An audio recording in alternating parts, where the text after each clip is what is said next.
Nenmara പേഴുമ്പാറ Bethlehem English medium സ്കൂളിൽ ലഹരിവിരുദ്ധ ദിനാചരണം നടത്തി. ഓപ്പറേഷൻ തൂഫാന്റെ ഭാഗമായാണ് ലഹരിവിരുദ്ധ ദിനാചരണം നടത്തിയത്. ലഹരിവിരുദ്ധ ദിനാചരണ പരിപാടി Nenmara police inspector AP Aneesh ഉദ്ഘാടനം ചെയ്തു. ഇതിനെല്ലാം മനസ്സിലാക്കുന്നത് നമ്മുടെ സമൂഹത്തിൽ ഇത് വളരെ വ്യാപകമായി കഞ്ചാവ് മയക്കുമരുന്ന് ഉപയോഗിക്കുന്നുള്ള യാഥാർത്ഥ്യമാണ്. ആ യാഥാർത്ഥ്യങ്ങളാണ് നമ്മുടെ കുട്ടികളായാലും നമ്മുടെ യുവാക്കളായാലും മനസ്സിലാക്കേണ്ടത്. ഇങ്ങനെ ഈ സമൂഹത്തിനെ ഒരു ക്യാൻസർ പോലെ ബാധിച്ചുകൊണ്ടിരിക്കുന്ന ഈ ലഹരി വസ്തുക്കളുടെ ഉപയോഗം അത് നമ്മൾ ദിനംപ്രതി പത്രങ്ങളിലൂടെ കേൾക്കുന്ന വാർത്തകൾ നമുക്കെല്ലാം വളരെ അതിശയത്തോടെയാണ് കേൾക്കാൻ കഴിയുന്നത്. കഴിഞ്ഞ ദിവസം തന്നെ 16 കോടി രൂപയുടെ ഹൈബ്രിഡ് കഞ്ചാവ് കണ്ടെത്തിയിട്ടുണ്ട്.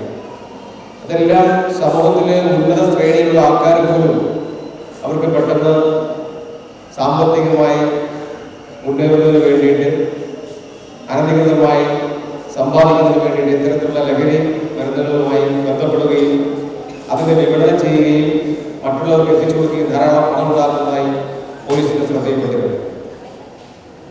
അത്തരക്കാർക്കെതിരെ കർശനമായ നടപടിയാണ് കേരള പോലീസ് നടത്തിക്കൊണ്ടിരിക്കുന്നത്. നിങ്ങളെല്ലാം വിദ്യാർത്ഥികളാണ്.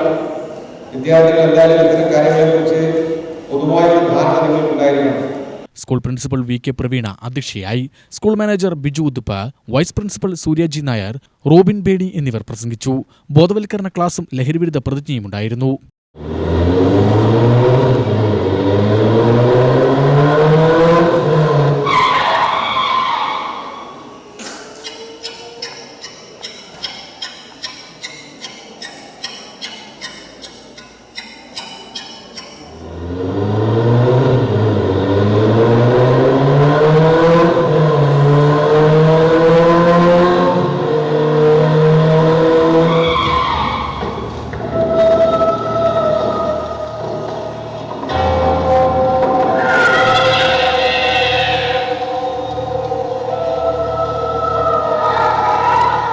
സ്കൂളിൽ ലഹരിക്കെതിരെ കുട്ടികൾ നിർമ്മിച്ച ഷോർട്ട് ഫിലിമിന്റെ സ്വിച്ച് ഓൺ കർമ്മവും നടന്നു.